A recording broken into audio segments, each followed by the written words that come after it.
Hello, it's Ruby and I hope that you had a wonderful Christmas. I'm filming this before Christmas. It's currently the 20th and it feels slightly strange to think, because this will go up this time next week, and it always feels strange that Christmas will pass and the time in between.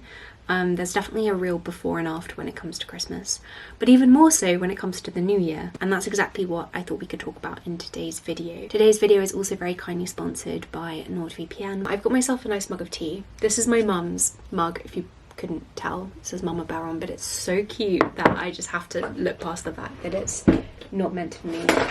I'll light a candle as well because today's video is going to be quite chatty, but I hope it can also be helpful.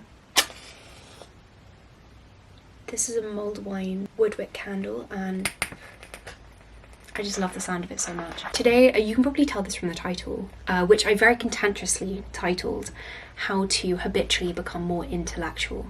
And I use that word intellectual very intentionally because it is contentious, and I want to problematize the word before we even get into this video. The reason for this video, the reason for this language is based on a lot of questions that I do get. It's something that people often ask me about: how can I be more cultural? How can I be more intellectual? And essentially that's the question I'm going to be answering in this video. It's interesting to think about what that word intellectual actually means. I think we have very set ideas around what it means to be intellectual, as in certain activities which that suggests.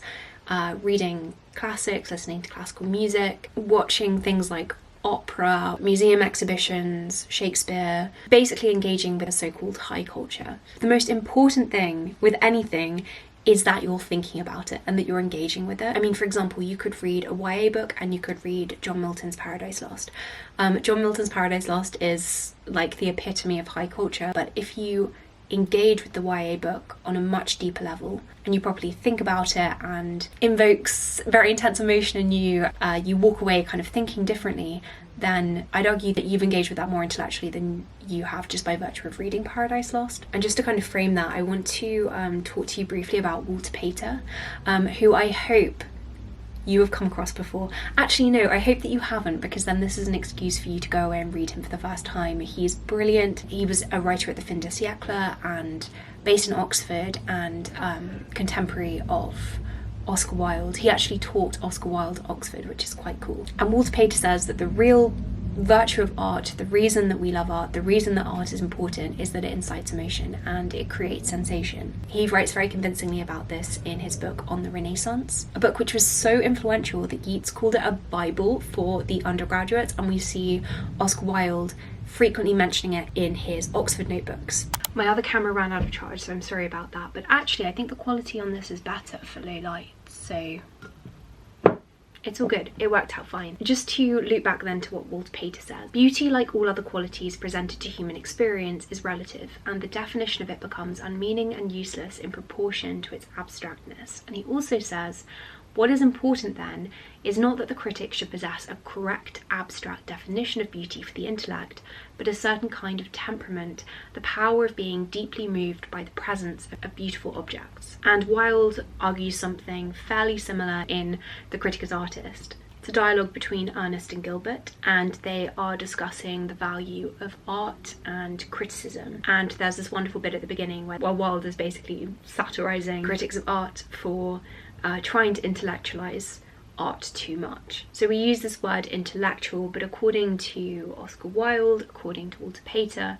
the goal isn't so much intellectualization as feeling kind of emotionally moved by the art. So the key thing really that I want to focus on in this video in relation to these things that are deemed, like high culture, isn't how can you go and do these things, but actually how to engage with them. Because you can go to an opera, but engaging with an opera and going to an opera are two different things, and I definitely know that because I've been to 3 operas in my life, which I'm very grateful to be able to say, but the first 2 I honestly did not like at all, and I could not get it. I was sat there in this theatre like, I want to enjoy this so much, but I just can't, and I just couldn't get myself to enjoy it. I couldn't get myself to appreciate it.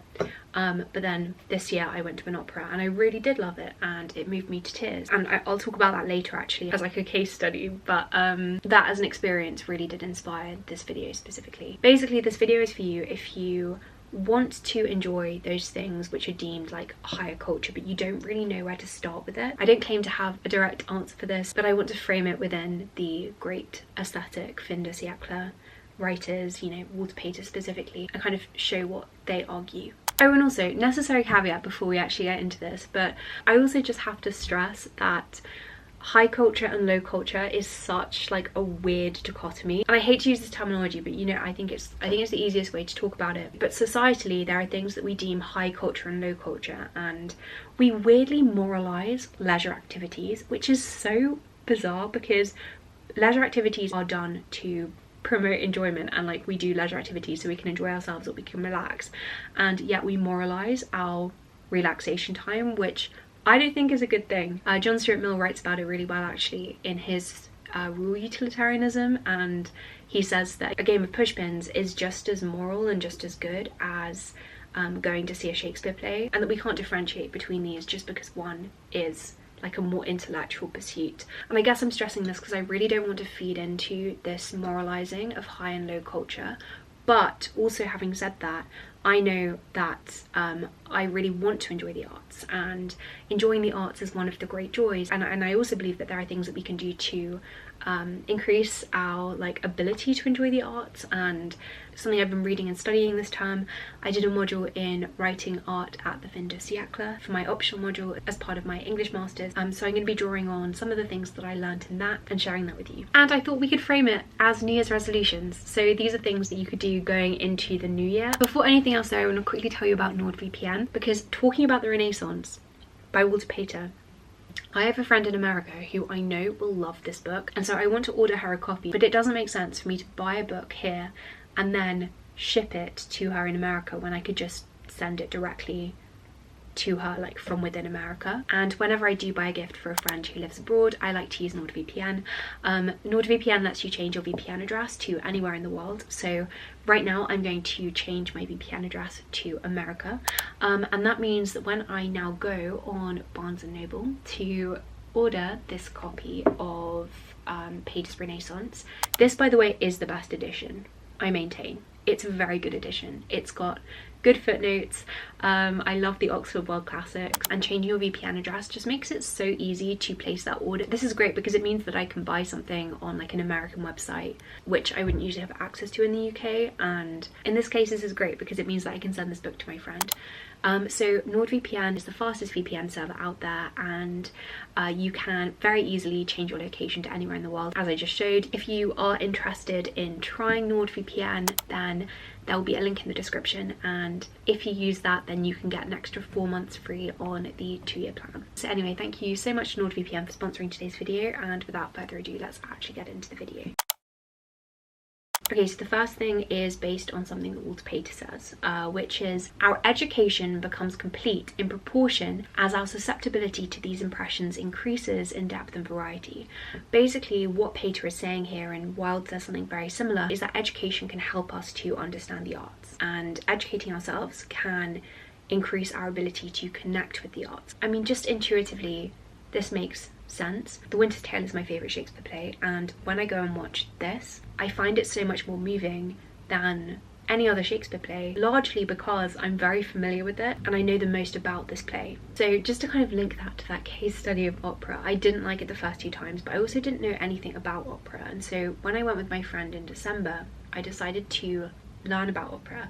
I read a load of opinion pieces on from people who loved opera about why opera was important, why it needed to be protected as an art form, and I also read a critical essay about the opera I was going to see, which might seem like overkill, but I'm so glad I did it, because going into that opera with like some kind of semblance of an understanding of why it was valuable and what to look out for increased like my susceptibility to experiencing the art, just as Pater says. So let's say that you're trying Victorian literature for the first time. If you're going into reading Emily Dickinson, I think it can be useful to read around and like learn more about that form and kind of hear what other people have to say about it. Though also at the same time, it can be nice to kind of like have your first impression and then go away and read about it and then maybe return to it. That's quite a nice balance. So in turning that into a New Year's resolution, habit stack that. So make it a part of the experience to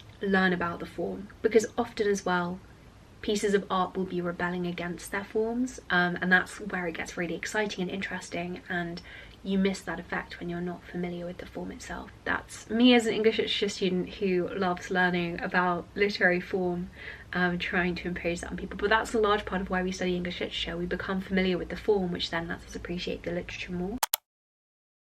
Second New Year's resolution, engage in conversation about art. Ask people what their favourite piece of art is, what their favourite book is. Ask them to tell you why it's important. This gets us excited about art. It helps us see it from a new perspective, and it also helps us to recognise like the relativity of art, which is also part of the joy of it. So next is a very tangible resolution, and this is something I do, and I started doing it, I want to say, in January, at the beginning of this year. Every month I write down one book that I really want to read that month, and it will always very strictly be a book that's kind of on my ultimate TBR by Austen or Shakespeare or Dickens or Dostoevsky, or just one of the great classic books which I want to read before I die. And I just set one of these, only one for every month, and it's a good way to kind of not overwhelm yourself by trying to get yourself to read a load of classics all at once. It just makes sure that I'm consistently engaging. Choose those important books and write them down, and then you can return to them. Okay, next, when you watch something, when you read something, when you engage with a piece of art, write about it, talk about it, reflect on it. Don't just watch it, actually think about how it made you feel. I have a little page on Notion where I jot down my thoughts when I look at a particularly impactful painting or watch an impactful show, and I just write down what I thought of it, what it reminded me of, what it made me think of, what emotions it incited. And I really like this as a part of my process of engaging with art, because it gets me to tangibly think about that impact, and also, I don't know, just kind of, it makes me appreciate the art more because I'm reflecting on what it's doing. So the aim here is not to gain answers, but to capture how you feel. Oscar Wilde puts this very well. He says, "The work of art is to dominate the spectator. The spectator is not to dominate the work of art." So I also do like to look at the critical material and maybe artistic representations of a certain book or play to gain more from it and to kind of think about those interpretations which it's uncovered. I know I sound like a broken record, but the key is engagement. Next thing to do is to keep an eye out for cultural events and sign up for them. If you see something new, just try new things and see as much art as you can. At the beginning of every month, you might want to search up what's going on near you that month and just kind of book everything at once and then put it in your calendar. There are so many free museums, affordable youth theatre tickets. Just kind of keep an eye out for those because there's always so much going on. Maybe a slightly controversial one, but curate your mind for it. We're so overwhelmed all of the time by social media, notifications, emails, and like our minds can become cluttered, and I don't think that's a conducive mental environment for properly engaging with art and literature. I find that when I read literature and I've just been on my phone, I don't engage with it as well. I find it much harder to focus on it.